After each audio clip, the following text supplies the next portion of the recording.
Que Dieu soit béni ce matin.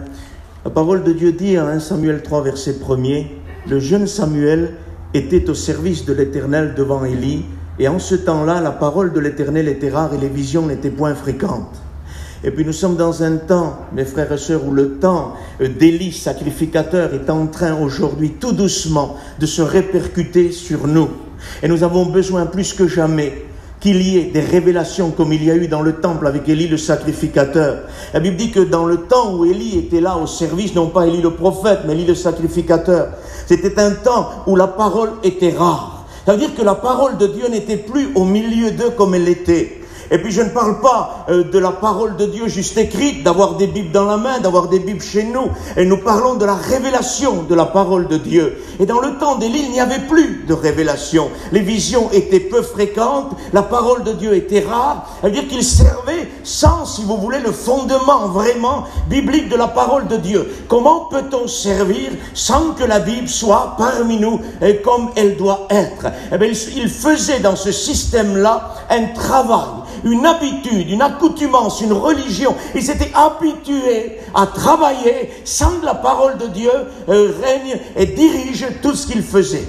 Et la parole de Dieu était rare. Et quand la parole de Dieu est rare, quand les révélations ne sont pas, la Bible dit que quand la révélation n'y est pas, le peuple est sans frein. Ça veut dire que chacun agit comme il veut. Et dans le temps d'Élie le sacrificateur, chacun agissait comme il voulait.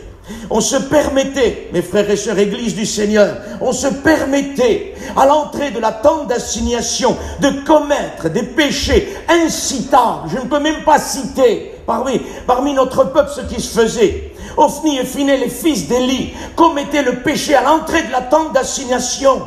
Là où Moïse, dit Exode 40, ne pouvait pas rentrer parce que la gloire était tellement forte de Dieu, ne pouvait pas rentrer.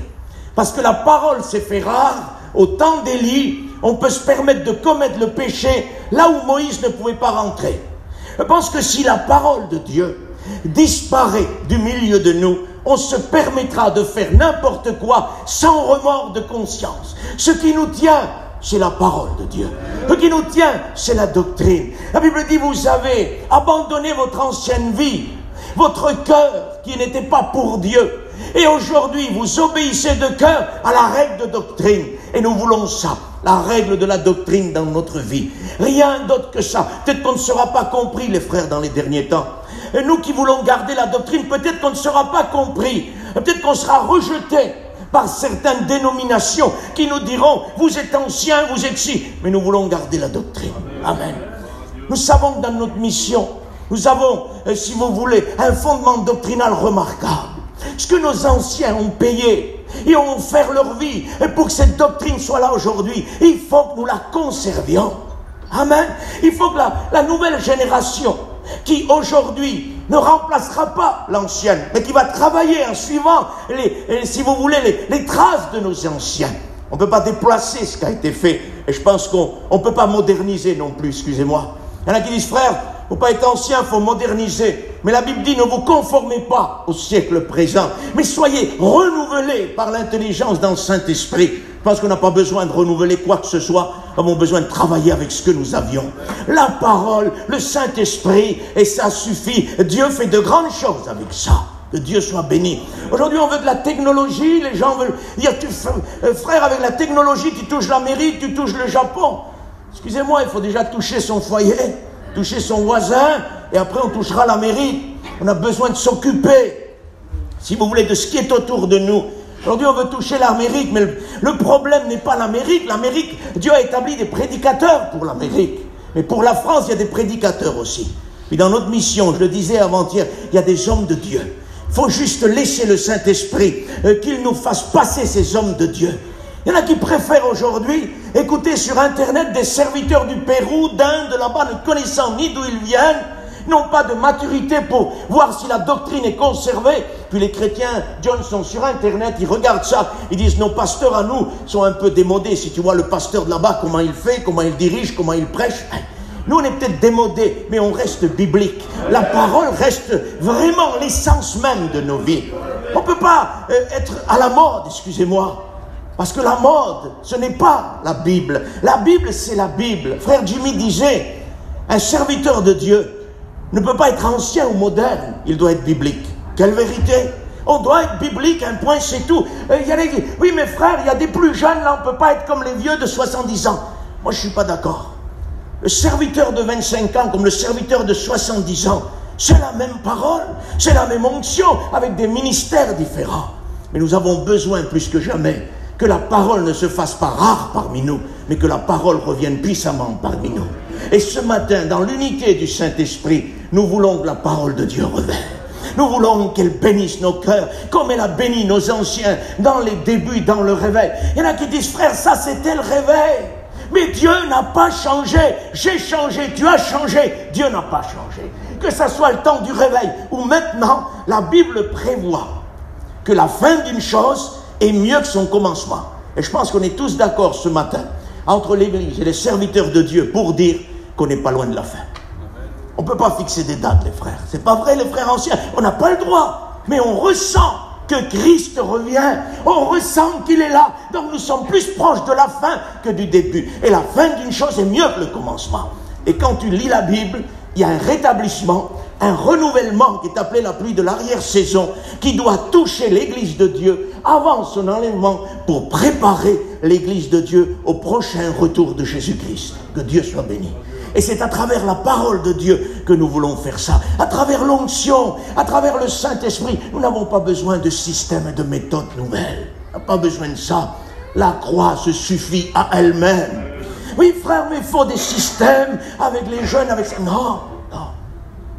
Parfois, dans les réunions de jeunesse, on te dit, il faut un système. Il faut un peu du système avec les jeunes.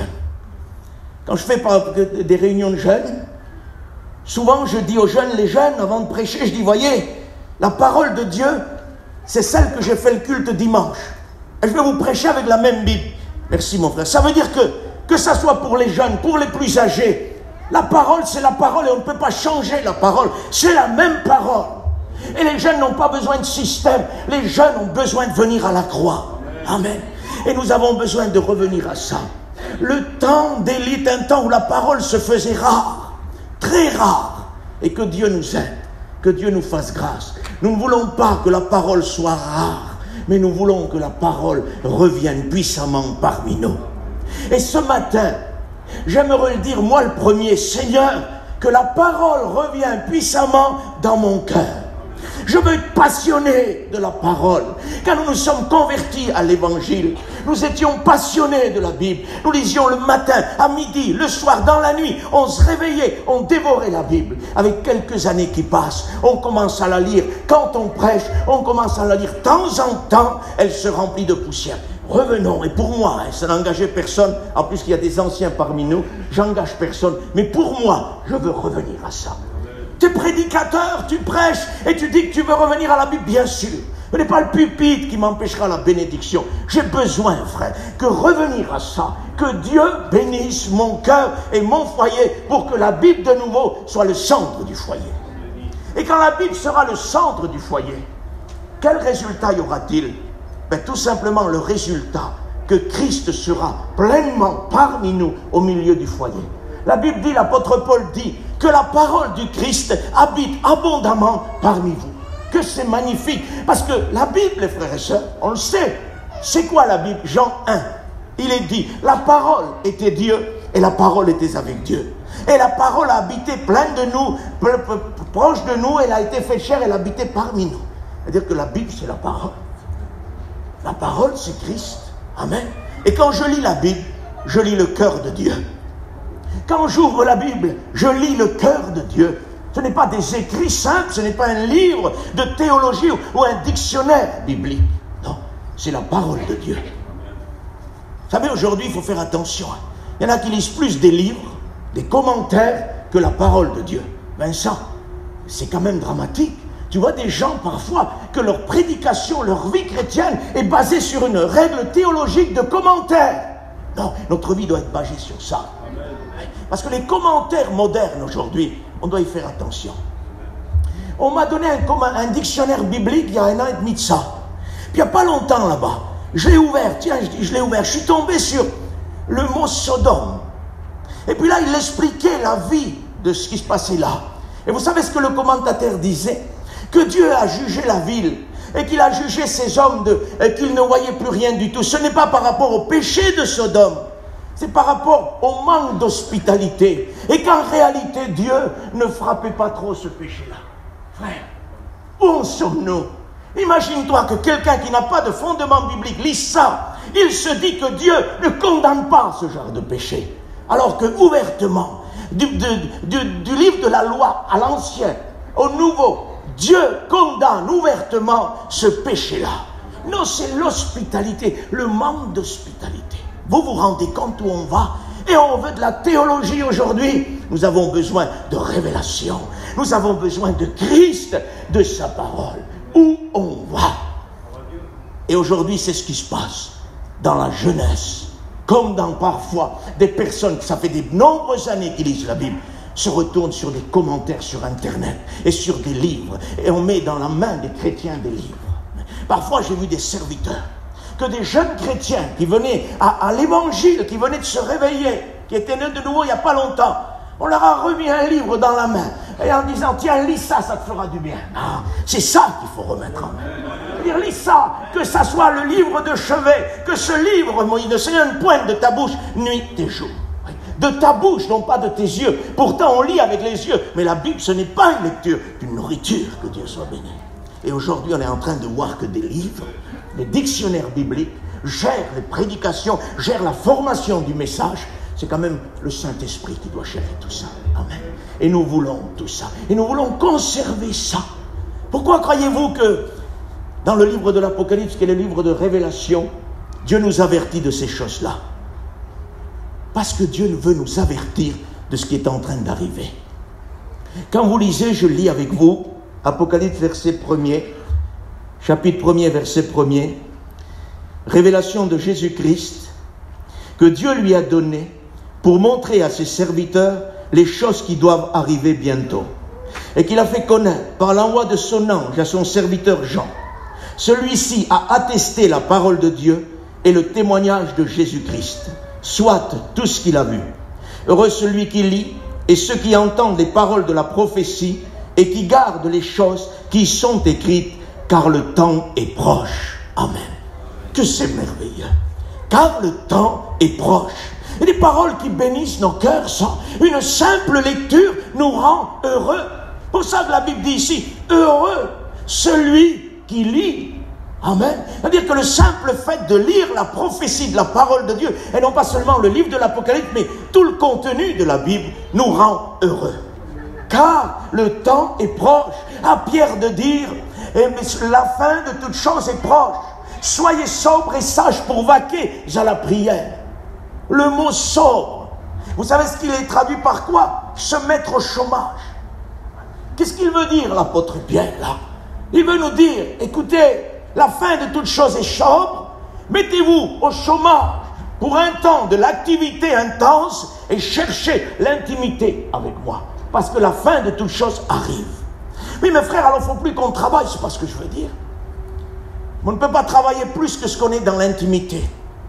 Si on a 30% d'intimité, on ne pourra pas avoir 70% d'activité. C'est-à-dire qu'il faut venir à Christ, parce que la Bible dit, un homme ne peut donner que ce qu'il a reçu du ciel. Et ce qu'il a le reçoit du ciel. On ne peut pas donner autre chose. Donc on ne peut pas avoir plus d'activité que d'intimité. La fin de toute chose est proche. Soyez donc au chômage. Arrêtez quelque part cette activité intense, il voudrait nous dire, pour venir dans l'intimité, et après, on reprend ça. Comprenez? C'est important. Donc, ils disent, frère, ce que tu dis ne tient pas debout. Dieu ne nous arrêtera jamais de travailler, bien entendu. Sinon, on ne serait pas là, ce chapiteau ne serait pas monté. Si Dieu ne voudrait plus qu'on travaille, on s'arrêterait. Mais Dieu veut nous parler de cette activité intense de certaines personnes qui n'ont aucune intimité avec Dieu. Je disais l'autre jour, il y a quelqu'un qui m'a dit, frère, tellement de réunions que je fais, je n'ai même plus le temps de prier. Je dis, frère, assis-toi, examine un peu, parce que si tu n'as plus le temps de prier, tu n'as plus rien pour donner. Alors il faut un temps où l'homme se met devant Dieu pour transmettre. Maintenant, il est possible que pendant un mois, vous avez une activité intense, j'ai une activité intense qui ne nous permet pas de prier. Mais ça ne peut pas durer une année. Au bout d'un mois, on va se réfugier dans le rocher et on va être rempli de nouveau de lui. Et après, on redonnera. Est-ce que vous comprenez? Il y a des temps que Dieu permet. C'est l'onction de réserve, ça. Cette onction de réserve que Dieu nous permet dans l'intimité. Pour un temps où on n'aura peut-être pas le temps de prier. Parce qu'en réalité, parfois, il y a des situations qu'on n'a pas le temps de prier. On arrive quelque part, il faut prier pour un malade, il faut agir pour quelque chose. On n'a pas le temps de prier parfois. Oui, mais on a déjà cette onction de réserve. Parce que nos vies sont devant Dieu. Et que ce Dieu soit béni. Mais on ne peut pas avoir plus d'activité que d'intimité.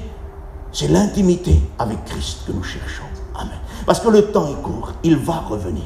Révélation de Dieu, de Jésus-Christ que Dieu lui a donné pour montrer à ses serviteurs les choses qui doivent arriver bientôt. Et ces choses sont en train d'arriver. Il y a beaucoup de choses qui sont en train d'arriver. La séduction, l'apostasie fait partie de ces choses qui sont en train d'arriver. La grande tribulation, toutes ces choses qui arrivent sont en train d'être là, signifiées par Dieu et dites les choses qui sont en train d'arriver. Nous avons besoin plus que jamais d'être avertis de la parole de Dieu. Il faut que de nouveau, elle soit le fondement même de ma vie. Il faut revenir à la parole de Dieu. Amen. Plus que jamais. La parole de Dieu a ouvert le réveil dans notre mission. Elle a conservé la vie de la mission à travers le Saint-Esprit. C'est la parole de Dieu. Et c'est pas autre chose. Et je pense que si on a commencé avec elle, si on a continué avec elle, nous voulons finir avec elle. Amen. Nous voulons copier nos anciens. Nous voulons faire comme nos anciens et nous ne voulons pas moderniser. Pardonnez-moi. On n'a pas besoin, parfois, aujourd'hui la technologie est en train de rentrer et parfois on voudrait mettre un écran géant derrière avec des rochers de l'eau qui coule. On a besoin de ça pour prêcher. Non, à la rigueur, une belle croix qui nous rappelle le sacrifice, la mort et la résurrection du Maître. C'est de ça qu'on a besoin. Et non pas de décoration, et non pas de lumière. On n'a pas besoin de ça. On a besoin de Jésus, de la croix. C'est de lui-même qu'on a besoin. On a besoin que ceux qui viennent, qui ne sont pas chrétiens, ils aient l'image de la croix. Et non pas l'image du monde, de la technologie dans l'Église. Non, il n'y a pas de technologie dans l'Église.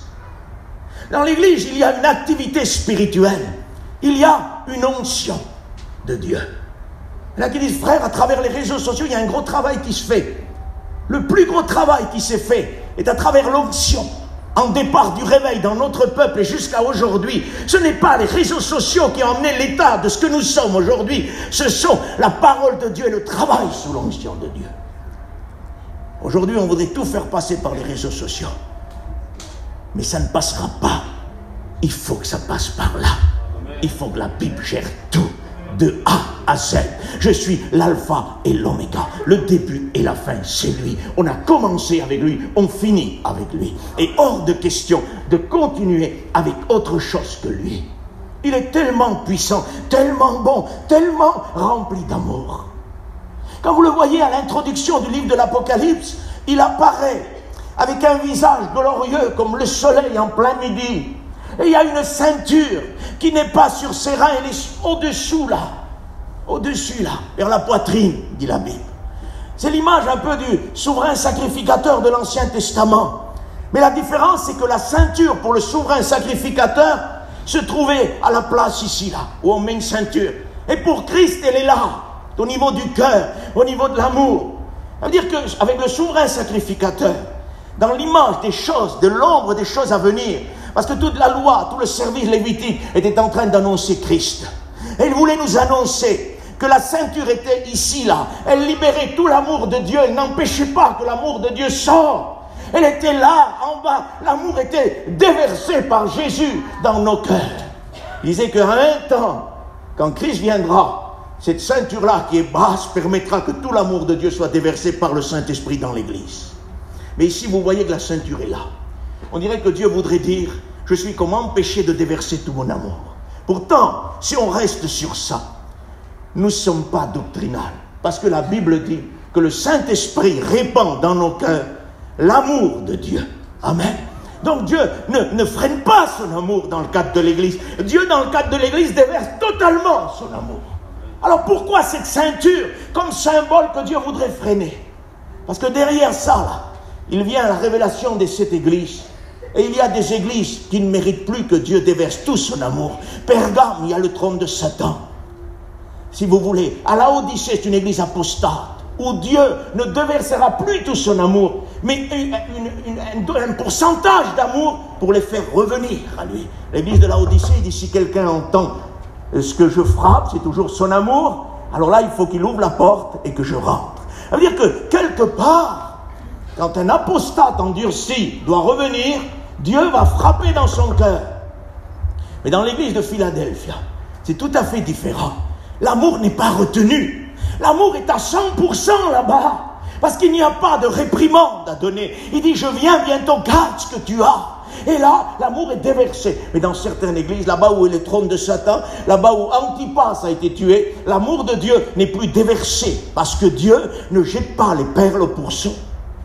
Est-ce que vous comprenez? Ça veut dire que par cette ceinture qui est là, Dieu est en train de nous dire qu'à un moment donné, il y aura une catégorie de gens qui se disent spirituels, mais qu'en réalité ne le sont pas, et que l'amour de Dieu n'est plus dans la plénitude. Mais nous qui restons attachés, mes frères et sœurs, nous voulons que l'amour soit répandu dans notre cœur par le Saint-Esprit, abondamment. Amen. Est-ce que vous le voulez ce matin? Mais moi je le veux. Je veux que Dieu me remplisse de son esprit. Tes serviteurs, t'es pas remplis, écoutez. On a besoin plus que jamais de Dieu. On n'a pas besoin de faire semblant de dire, je suis rempli à déborder. Non, on a besoin, moi j'ai besoin de Dieu ce matin. Je veux que Dieu me remplisse de son esprit. Révélation de Jésus-Christ que Dieu lui a donnée pour montrer à ses serviteurs les choses qui doivent arriver. Et nous sommes dans le temps, mes frères et sœurs, transitoire, où l'Église maintenant est en train de se préparer avant la glorieuse espérance, depuis tant d'années, de l'enlèvement de l'Église. Oui, ça va arriver. Amen. Ça va arriver, encore un peu de temps, et celui qui doit venir viendra. Le train-train de ce monde est en train de dire à notre esprit, Dieu ne tardera pas, il ne viendra pas, Dieu tarde depuis que les pères l'ont annoncé, il n'est pas venu, mais la Bible déclare, Dieu veut que tous se repentent, et il veut user de grâce envers ceux qui ne sont pas encore prêts, mais il va revenir. De toute façon, à un moment donné, à un signal donné à la voix de l'archange, au son de la trompette de Dieu, les morts en Christ ressusciteront, puis nous qui sommes restés, nous partirons avec eux. Ça veut dire qu'à un moment donné, quand le signal sera donné, prêt ou pas prêt, Christ viendra chercher l'Église. Et c'est ceux qui sont prêts qui partiront, et les autres ne partiront pas. Et je pense que nous avons besoin que ces choses qui doivent arriver bientôt arrivent à la révélation dans notre cœur, dans l'Église de Dieu, dans le corps du Christ, qu'il y ait, si vous voulez, cette nourriture spirituelle. Amen. Que Dieu soit béni. La parole de Dieu dit à Moïse, Moïse, tu garderas un omer de manne, tu la conserveras pour la descendance. Vous pouvez parcourir toute la Bible. À partir que Moïse met l'omer de manne dans l'arche et de la conserver, vous ne retrouvez plus de traces de cette manne. Mais dans le livre de l'Apocalypse, dans une des églises, il est dit, à celui qui vaincra, je donnerai de la manne cachée. Voilà qu'on est en train de comprendre, parce que le livre de l'Apocalypse, c'était le livre de la révélation pour l'église. Il y en a parfois qui disent que c'est seulement pour le monde, annoncer la grande tribulation. C'est aussi un livre parlé même pour l'église, pour que l'église soit mise au courant de ce qui est en train d'arriver. Et nous sommes en train de voir que dans cette église, il dit, j'ai mis de la manne cachée, que personne n'a connue. Ni Satan, ni le monde, personne. Pour un temps difficile comme le nôtre, Dieu a mis une nourriture cachée. Et cette nourriture s'appelle révélation de Jésus-Christ que Dieu lui a donnée pour montrer à ses serviteurs les choses qui doivent arriver bientôt. Le livre de l'Apocalypse est une nourriture pour l'Église. Elle nous fait contempler la gloire, la victoire de Dieu, de Christ, et que Dieu soit béni. Amen. C'est une victoire, notre Dieu. Et Dieu ne nous enseigne pas à travers l'Apocalypse que la tribulation est là parce que nous y passons. Nous n'y passons pas. Amen. Et nous conservons cet enseignement-là. Il y en a tellement, les frères, qui ne sont plus sûrs de ça. Dans leur esprit, on passe ou on ne passe pas. Ouais. Jimmy a dit qu'on ne passe pas, mais... Non.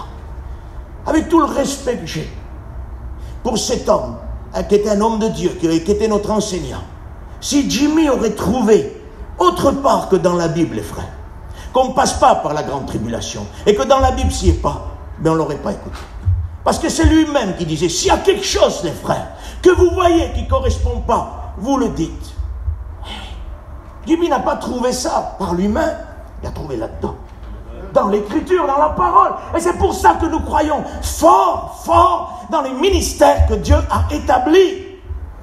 Parce que les ministères, dit le livre d'Éphésiens, ont été établis, donnés par Christ, pour que l'Église ne soit pas ballottée à tout vent de doctrine. Oui. On ne passe pas. Il y en a qui disent quelle différence si on passe ou on ne passe pas. Mais ça fait une grande différence. Parce que si on dit on passe, c'est qu'on n'est plus dans la parole. Et si on dit on ne passe pas, on est dans la parole. Amen. Et les textes sont clairs. Les textes sont clairs. L'Église n'est pas dans la grande tribulation.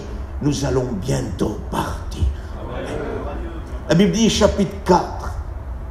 Je peux continuer quelques instants, les frères. Au chapitre 4, verset 1er du livre de l'Apocalypse, l'apôtre Jean dit, écoutez, une voix semblable à une trompette, c'est la voix prophétique, ça. Il dit, je me suis retourné pour voir qui était là. Et qui était là, c'est le Fils de Dieu glorifié qui était là. Et puis à un moment donné, il dit, j'ai vu une porte ouverte. Et cette porte ouverte, c'est la porte du ciel. Vous pouvez contrôler tout ce que vous voulez. La porte qui est ouverte ici, c'est la porte de l'enlèvement de l'Église. Jusqu'au chapitre 19, il n'est plus parlé, 19 et quelques, il n'est plus parlé de l'épouse. Il est parlé d'Église. Pardonnez-moi. De 4 à 19, il est parlé du mot, on peut parler de l'Église. Mais ce n'est plus l'Église de Jésus, ça. Parce que l'Église de Jésus, à partir du chapitre 4, j'ai vu une porte et là je fus transporté au milieu du trône. Et les 24 vieillards étaient là. Et ça c'est l'Église, elle est déjà au trône là. Elle est intronisée avant la grande tribulation. D'ailleurs le monde va découvrir, quand l'Église partira, le monde va découvrir la bête, l'Antichrist.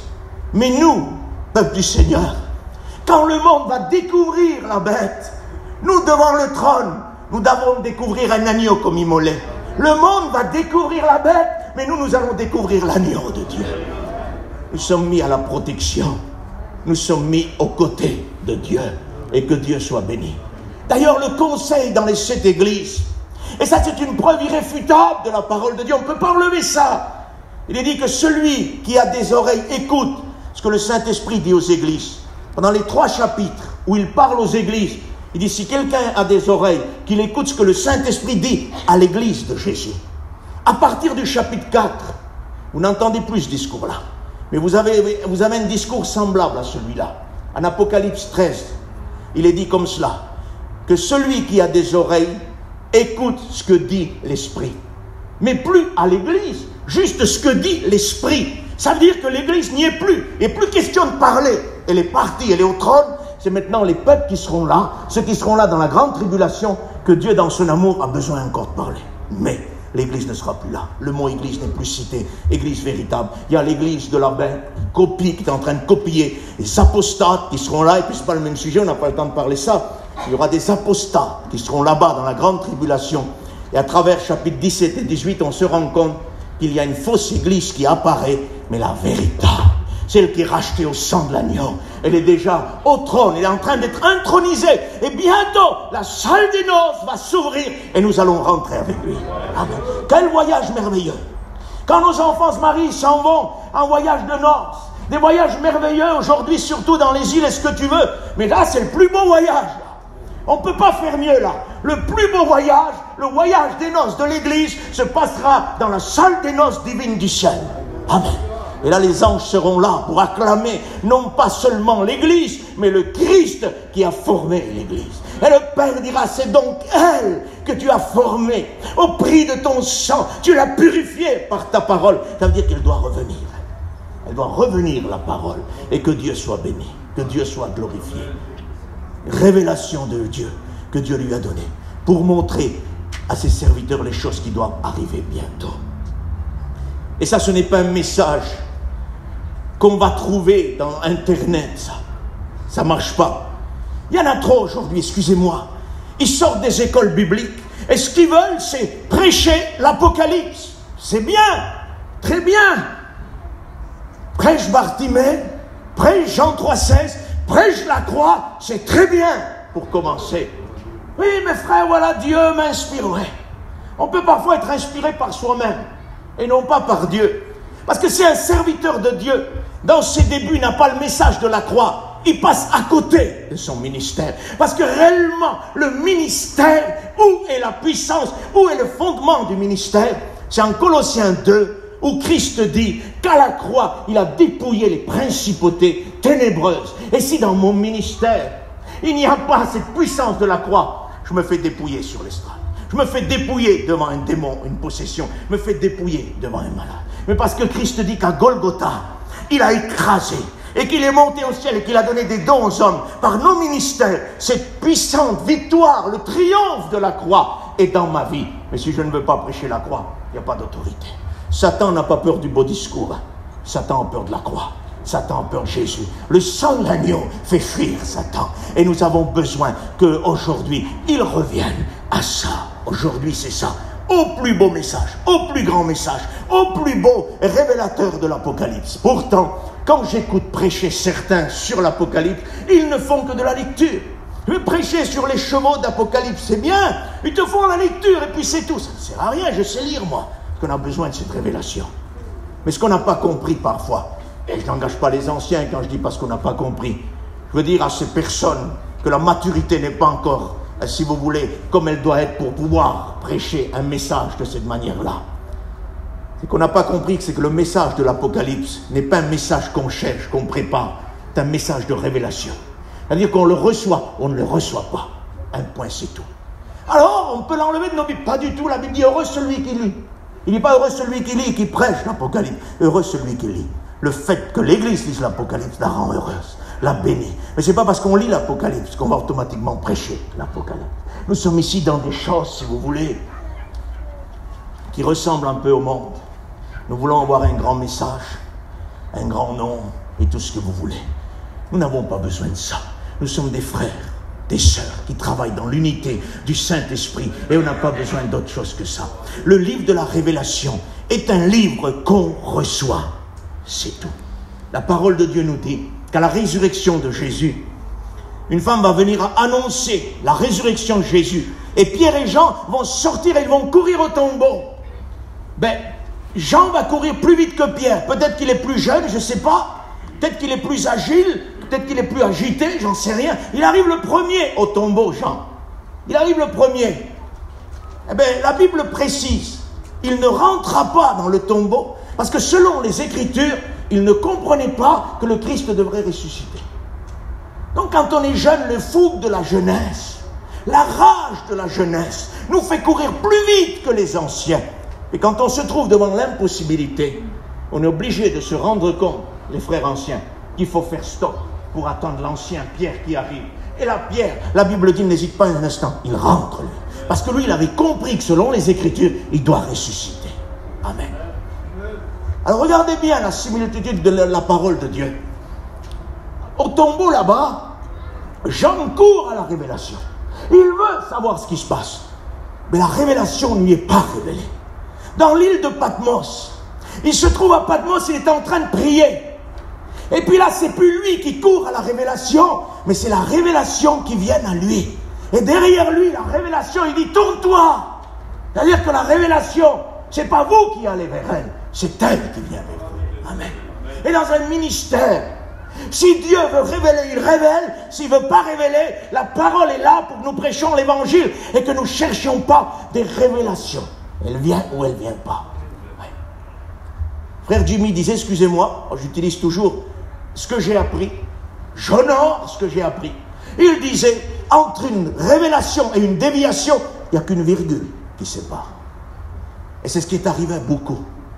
Ils ont oublié, ils ont omis la virgule et ils sont rentrés dans des déviations. Alors nous avons besoin de la simplicité. Nous avons besoin de revenir à Dieu. Si Dieu veut révéler l'Apocalypse, qu'il le révèle. Mais ce n'est pas moi de le chercher. Mais nous sommes dans un temps où la parole de l'Éternel révélée est en train de se faire rare. Je peux lire avec vous un autre verset. Apocalypse chapitre 3, c'est l'église de Sardes. Voici ce que dit celui qui a les 7 esprits de Dieu et les 7 étoiles. Je connais tes œuvres, je sais que tu passes pour être vivant et tu es mort.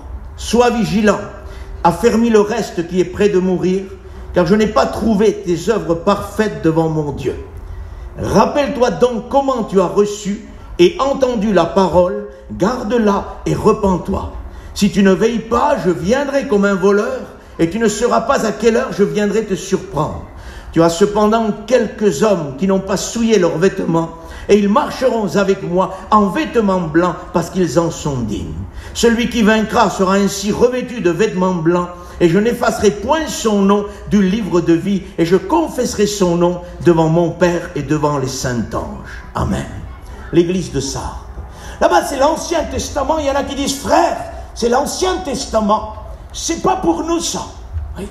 Mais la Bible dit que tout ce qui est arrivé à ceux de l'Ancien Testament nous servent à nous d'instructions qui sommes arrivés, parvenus à la fin des temps. C'est par ces expériences de l'Ancien Testament que nous, parvenus à la fin des temps, ça va nous éclairer, nous avertir des problèmes. Il y en a qui disent, ça ne nous concerne pas, Élie, la parole n'était plus. Nous, c'est pas pareil. Nous sommes ici en pleine dispensation de l'Église, en pleine dispensation de la grâce. La période ici, c'est la période de l'Église encore sur la terre et qui va bientôt partir, mais qui est toujours là. L'église de Sardes est une église qui est toujours là, si vous voulez. Que les églises du livre de l'Apocalypse ont une portée historique, mais présentent aussi les choses qui sont passées, qui sont et qui sont à venir. C'est-à-dire que le livre a une portée passée et une portée présente et puis futuriste. Mais nous, aujourd'hui, dans le temps présent, nous avons besoin de comprendre que l'église de Sardes est une église qui avait besoin de comprendre les choses. Là-bas, il dit la parole était rare. Ici, il est dit quoi? Rappelle-toi donc comment tu as reçu et entendu quoi? La parole. Et repens-toi, reviens et reprends la parole. C'est ce qu'il veut dire. Ça veut dire que nous aussi, ici, les frères, il veut nous ramener à la parole de Dieu. Pourtant, c'est plus le temps d'Élie, là. Parce que l'ennemi pourrait nous tromper. C'est le temps d'Élie, là-bas. Vous avez la parole, vous avez tout. Oui, mais Jésus est en train de nous dire ici. Souviens-toi donc comment tu as reçu et entendu la parole. Et repens-toi. Affermis le reste qui est en train de mourir. Parce que je n'ai pas trouvé tes œuvres parfaites devant mon Dieu. Il dit, tu passes pour être vivant. Il y a ici une hypocrisie. Il y a ici un masque qui doit tomber. Et le Christ est celui qui révèle. Il dit, je suis celui qui a cet esprit de Dieu. Dieu n'a pas cet esprit. Il n'y a pas cet esprit. La Bible est claire, il y a un seul esprit, une seule foi, un seul baptême. Il n'y a pas cet esprit. Mais quand il dit sept, c'est la plénitude, l'accomplissement, le débordement du Saint-Esprit. Il dit, moi, je suis celui qui est capable de remplir à la plénitude. Je suis celui qui tient les étoiles dans ma main. Et ça, la Bible nous renseigne en lisant. Le chapitre 2, il dit que les étoiles, ce sont les ministères que Dieu a établis. Il y en a qui disent, non, frère, ce n'est pas les ministères, c'est les messagers, c'est les anges. Ouais, parce que tel théologien, il a dit ça, parce qu'on te parle de théologien, et on ne te parle pas de la Bible, on te parle de théologien. C'est un grand nom, hein. Ouais, mais parfois le grand nom, fais attention, le grand nom, parfois, ne remplacera jamais le nom de Christ. La Bible ne dit pas le grand nom de Jésus, il dit le nom de Jésus, parce que Dieu n'a pas besoin de se mettre des mentions de grand, il est tout puissant, c'est le roi des rois et seigneur des seigneurs. Et il dit, c'est messager, c'est traduit par Angelo, ce que tu veux, c'est messager. J'aimerais vous dire ce que dit la Bible, moi. L'évangile a été donné non pas aux anges, mais il a été donné aux hommes. C'est pas ce que dit la Bible. Donc c'est pas des anges ici. Parce qu'il parle de l'évangile. C'est nous, les serviteurs de Dieu. C'est nous, les hommes que Dieu a établis. Et ce ne sont pas des anges. Parce que Dieu n'a pas confié l'évangile à des anges. Il aurait pu le faire. Non, il l'a confié à nous. Qu'est-ce que le Fils de l'homme pour que tu te souviennes de lui? Qu'est-ce que nous sommes? Qu'est-ce que nous sommes? Nous sommes de pauvres pécheurs rachetés par grâce. Mais Dieu nous a fait grâce de vie, nous a fait grâce de ministère, nous a fait grâce de don. Nous sommes ce que nous sommes, mais Dieu nous a choisis. Et ici, il parle non pas d'ange, mais il parle d'homme de Dieu. Et que Dieu soit béni. Il dit, tu passes pour être vivant, mais tu es mort. Le texte littéral ne dit pas ça. Le texte littéral dit, tu passes pour être spirituel, mais tu es religieuse. Et puis là, on comprend un peu mieux. Parce qu'aujourd'hui, John, tu dis à quelqu'un, tu es mort spirituellement, frère. Tu es capable de dire, c'est quoi ça? Tu me fais un scandale, pasteur. Dis-lui, tu es religieux. Il va dire, ça va aller, pasteur. Je vais faire un petit progrès là. Ça va aller, parce que tu dis qu'il est religieux. Mais en vérité, pour Christ, un religieux ou un mort spirituel, c'est pareil. C'est le même mot. C'est la même traduction. Parce que pour Christ, quelqu'un qui est religieux est quelqu'un qui n'a plus la direction de l'esprit, qui n'a plus la direction de la vie de Dieu. Et c'est ça qui est lamentable. Il dit, tu passes pour être, mais tu n'es plus. Et dans les derniers temps, l'apôtre Paul dit que les gens auront l'apparence de la piété, mais ils vont renier ce qui fait la force de la piété. Et qu'est-ce qui fait la force de la piété? C'est le Christ en nous, révélé par sa parole. Et la force de notre vie, c'est la Bible, c'est l'onction, c'est la vie de Jésus. Amen. Avec un prédicateur prêche aujourd'hui, et qui prêche sous l'onction, et que, de toute façon, plus vous prêcherez sous l'onction, plus le message sera simple. C'est pas vrai, frère ancien? Il y en a quand quelqu'un prêche Bartimée. Moi, j'adore écouter des anciens parce que c'est tellement simple que tu es béni. Il n'y a pas d'autre mot.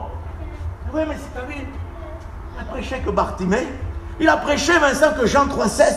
Mais vous vous rendez compte, en année, il y en a qui se préparent avant la prédication avec des stylos. Ah non, Jean 3,16, discrètement, il ferme la Bible, il la pose, comme ils n'ont plus rien à noter. Je crois qu'on n'a pas tout compris de la croix. On n'a pas tout compris. On devrait se réjouir quand quelqu'un annonce la croix.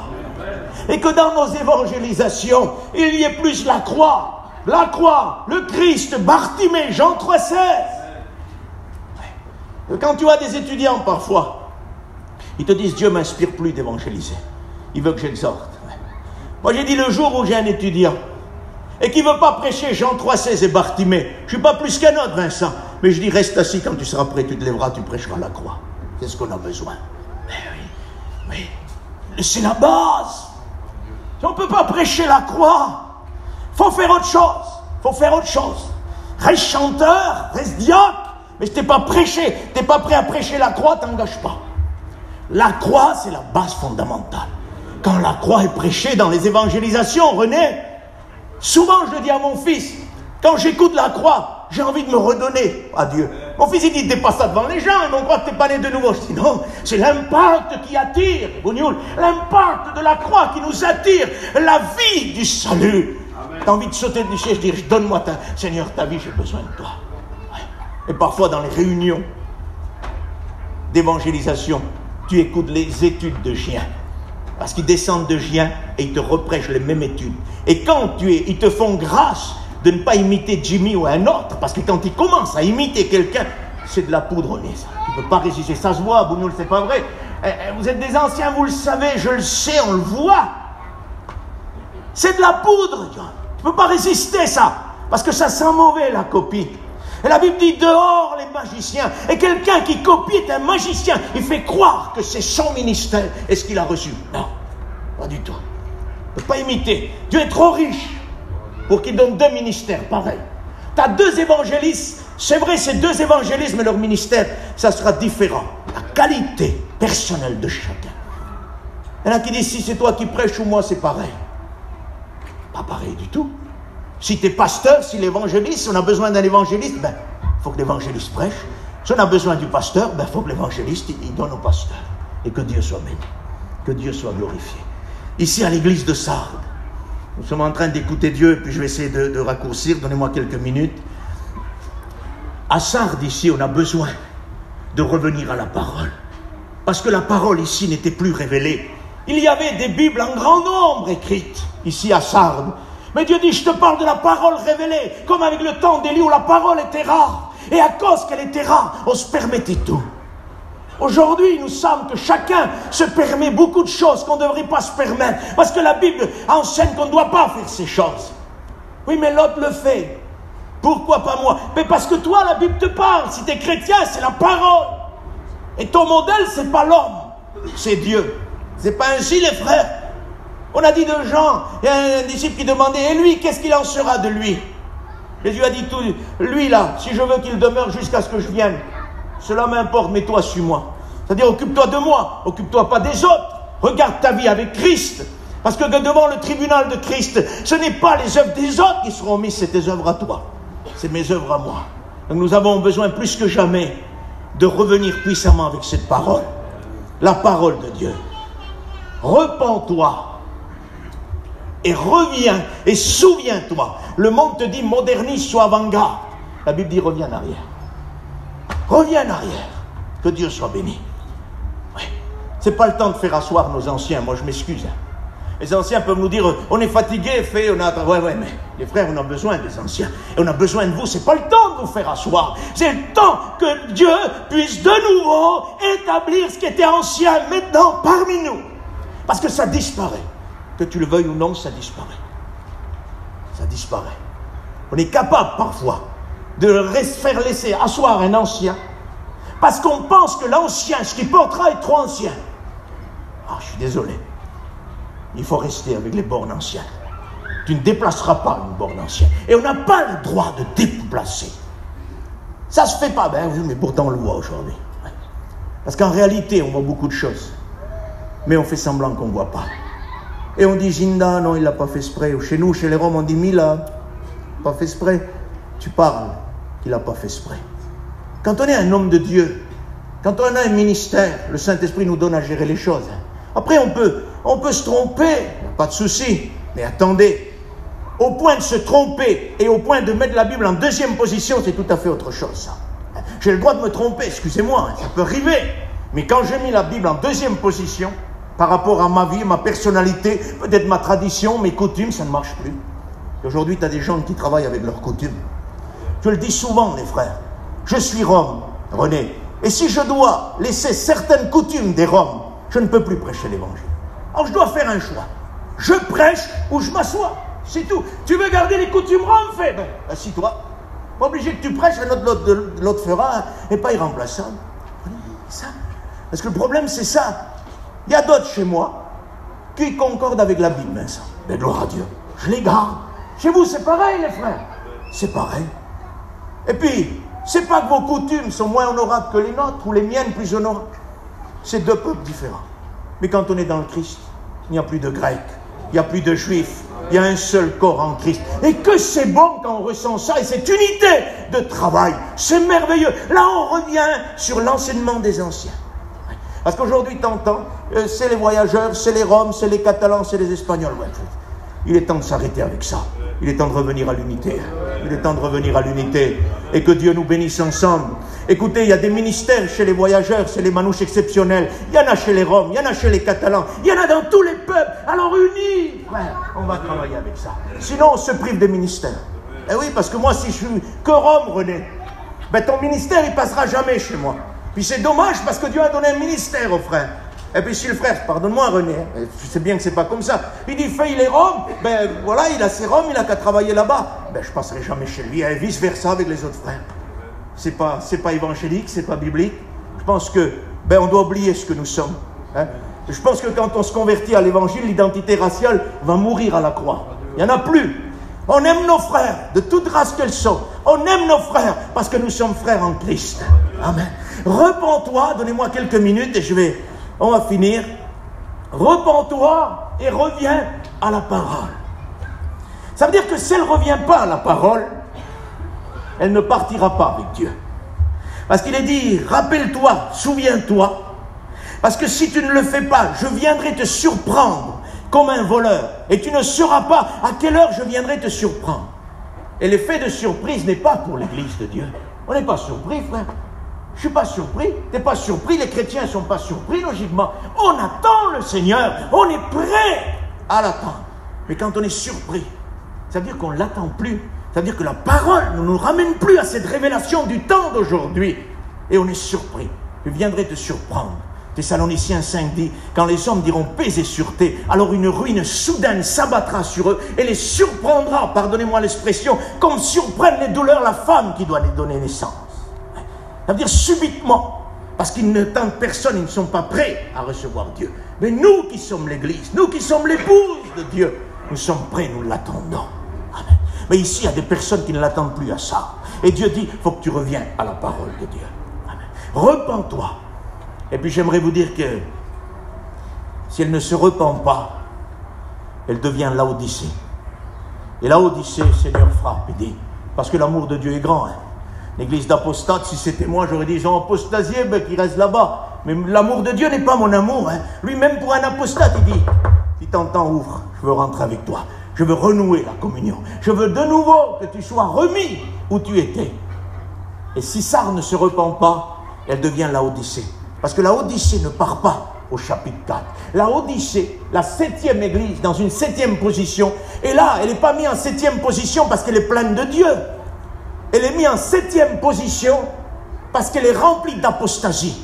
Ça veut dire que c'est un chiffre 7 plein d'apostasie. 7e place n'est pas, si vous voulez, un positif dans le spirituel où elle est. C'est une pleine apostasie, signifiée par l'emplacement numéro 7.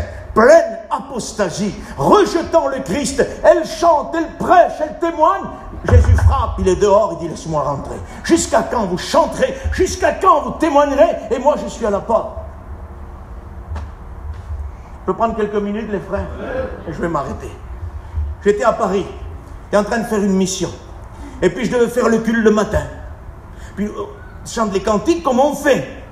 Et puis le serviteur se prépare à me donner la place. Et puis là, sur ma chaise, dans le dernier cantique, Dieu me dit, tu ne prêches pas l'évangile. Je pense que c'est une position un peu gênante, les frères serviteurs. C'est pas vrai? Au moment où tu dois prendre la position, tu ne prêches pas. Puis là, j'ai dit aux frères, rechante un cantique parce que je voulais être sûr de ce que Dieu voulait. Et je ne voulais pas prendre ma pensée pour la pensée de Dieu. Et puis Dieu m'a dit, tu ne prêches pas l'évangile. Tu diras seulement un mot, et c'est tout. Tu diras que vous avez commencé sans que je sois là. J'ai pris la place, et puis là, j'ai dit, peuple du Seigneur, nous avons commencé sans qu'il soit là. Quand j'ai dit ça, personne n'était comme surpris, mais plutôt comme touché de Dieu. Tu vois, c'était vraiment le mot de Dieu et non pas le mot de l'homme. Et là, les gens ont été surpris, les yeux comme ça. Et le Dieu était en train de dire, vous avez chanté, vous avez commencé, mais je n'étais pas encore là. Et Dieu nous disait, combien de fois vous commencez sans que je sois là? Combien de fois vous finissez sans que je sois là? Et là, le Seigneur a voulu nous faire comprendre qu'il va rentrer. Et qu'en rentrant, il va voir une différence quand il est là. Et puis à un moment donné, je ne vous dis pas que j'ai vu devant mes yeux. Ça ne serait pas la réalité. Mais il y avait la porte en face de moi là-bas, frère. Et là-bas, à la porte, j'ai senti comme quelque chose qui rentrait. Sans voir quelqu'un. Mais j'ai chanté qu'il y avait quelqu'un qui est venu maintenant. Il voulait venir maintenant. Et là, le Seigneur m'a dit de dire ce verset-là. Porte, élevez vos linteaux et laissez passer le roi de gloire. Et quand j'ai dit ça, les frères, une explosion. Les gens qui étaient là, plus ça s'approchait de l'estrade, parce que je sentais quelque chose qui s'approche, plus les gens baissaient leur tête, ça venait à l'arrière, vous voyez, à leur tête, puis baissaient leur tête, ils sentaient qu'il y a une sainte présence qui rentrait. Vous savez, les frères me connaissent, moi je suis pas là pour faire du cinéma ou dire des choses qui ne sont pas vraies. Il est venu et il s'est mis à ma droite là. Vous ne savez plus quoi faire, moi. Je te promets, je voulais me cacher sur l'estrade. Je ne l'ai pas vu, j'ai senti qu'il était là. Et là, il commençait à me dire maintenant, tu vas leur dire qu'ils regardent ma main droite percée. Après, il me disait qu'ils regardent ma main droite gauche, mon côté percé. Chaque fois que je disais quelque chose, que lui demandait que je disais, les gens étaient brisés. Et les gens étaient brisés. Et il disait, maintenant, revenez à moi de tout votre cœur. Ne déchirez plus vos vêtements, mais déchirez vos cœurs. Quelle prédication que nous avons eue. La prédication de Christ glorifié. Seigneur, pardon pour toutes les fois où j'ai commencé à prêcher sans qu'il soit là. On a besoin qu'il soit là. On a passé 1h30 dans la prière. Il n'y avait pas de prédication. Il y avait 5 minutes. Mais ce qu'on doit comprendre, c'est que les 5 minutes de Dieu vaut mieux que l'heure ou l'heure et demie de l'homme. Parce que quand il est là, lui, c'est toute la différence. Amen. Et ici, il dit, repens-toi et garde ma parole. Si je ne repens pas, c'est la Odyssée. Mais si je repens, et là, il faut que vous me donniez ces quelques minutes dernières pour qu'on finisse. Je lis pour vous l'église de Philadelphie. Ça, c'est l'église de Sardes repentante. Écrit à l'ange de l'église de Philadelphie. Voici ce que dit le saint, le véritable, celui qui a la clé de David. Celui qui ouvre et personne ne ferme. Qui ferme et personne n'ouvrira. Je connais tes œuvres. Voici parce que tu as peu de puissance et que tu as gardé ma parole et que tu n'as pas renié mon nom. J'ai mis devant toi une porte ouverte que personne ne peut fermer. Amen. En bas, il est dit, parce que tu as gardé la parole de la persévérance en moi, je te garderai aussi à l'heure de la tentation qui va venir sur le monde entier pour éprouver les habitants de la terre. Je viens bientôt, retiens ce que tu as, que personne ne prenne ta couronne. Il est parlé de parole ici encore. Mais il dit, parce que tu as gardé ma parole. Ça veut dire quoi? Ça veut dire que le conseil à Sardes, c'était, reviens et reprends ma parole. Et ici, là, Sarde a écouté le conseil. Et que Dieu soit béni. Elle a repris la parole. Et là, il dit, parce que tu as peu de puissance. Ne cherchons pas à faire des millions de choses. Mais gardons la parole. Parce que tu as peu de puissance. Tant pis si on n'est pas terrible dans le chant. Pardonnez-moi ce que je dis. Tant pis si on n'est pas terrible, Seigneur, dans la prédication. Parce que, de toute façon, on est des gens du voyage. On n'est pas des avocats. Et puis, merci Seigneur pour la simplicité que nous avons. Mais ce que je veux dire, c'est peu de puissance, tant pis si c'est pas terrible ce qu'on fait. On ne fait pas toujours les choses comme on devrait les faire, Seigneur. Mais il dit, mais parce que tu as gardé ma parole, je te garderai à l'heure de la tentation qui va venir sur le monde entier. Et ça, c'est la grande tribulation. C'est-à-dire qu'il va nous ôter parce que nous revenons à la parole de Dieu. C'est-à-dire que là-bas, il dit, garde, repens-toi. Elle s'est repentie. Il a dit, tu as gardé ma parole, alors je te garderai. Que Dieu soit béni. Parce que tu as peu de puissance, mais que tu as gardé ma parole. Et à cause de ça, j'ai mis devant toi une porte ouverte que personne ne peut fermer.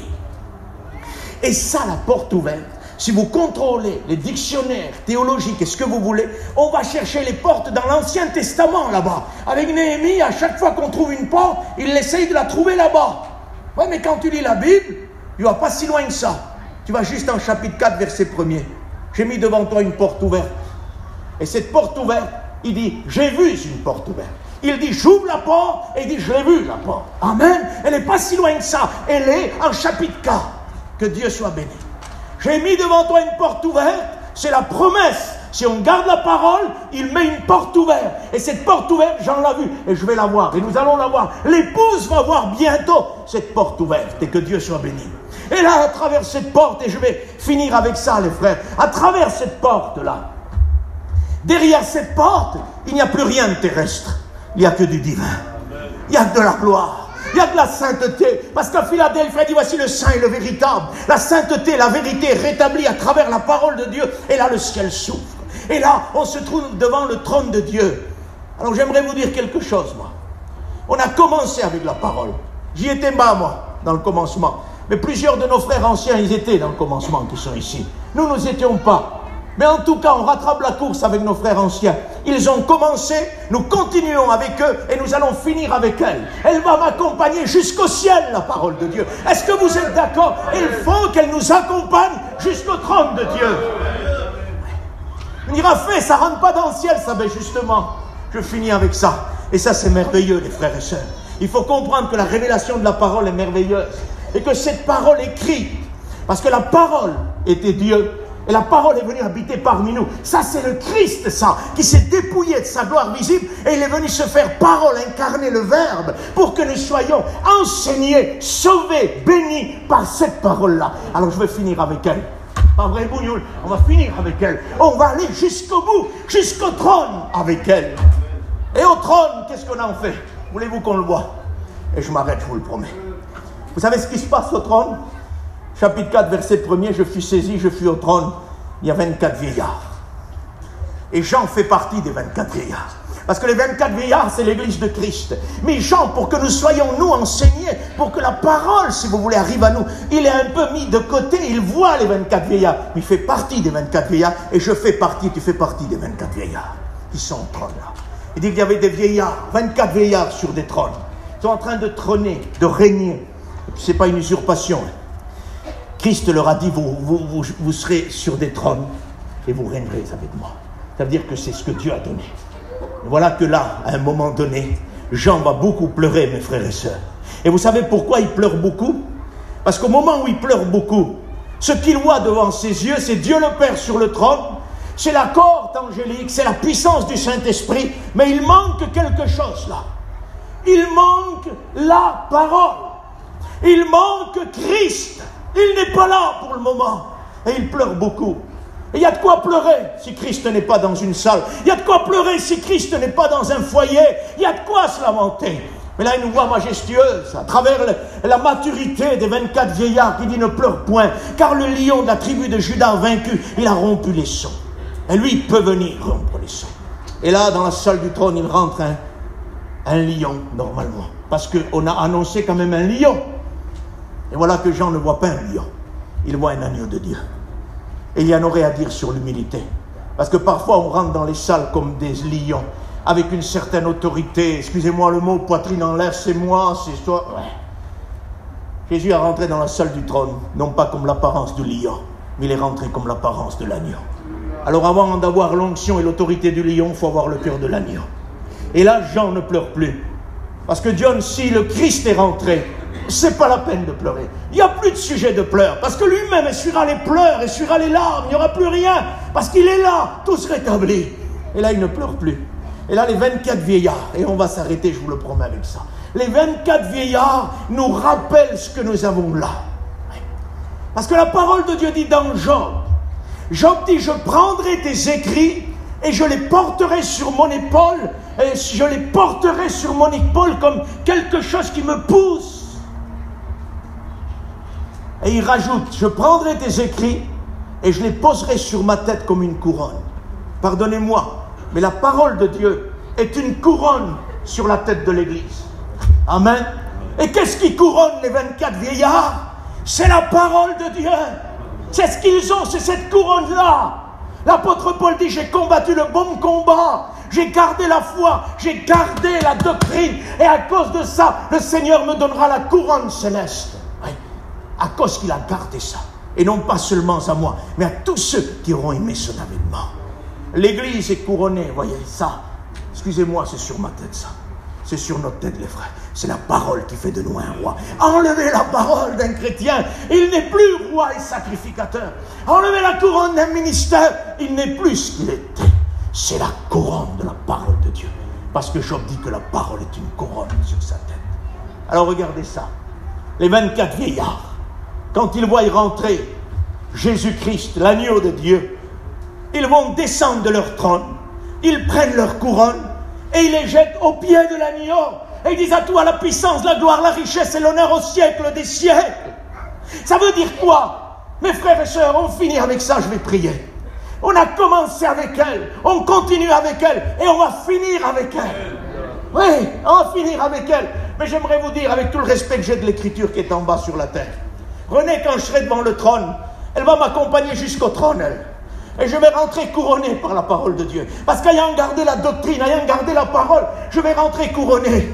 Mais pardonnez-moi ce matin, quand je vais le voir à lui, le Verbe, la parole incarnée, qui a effet de chair, Bougnoul, eh bien cette parole-là, j'en aurai plus besoin.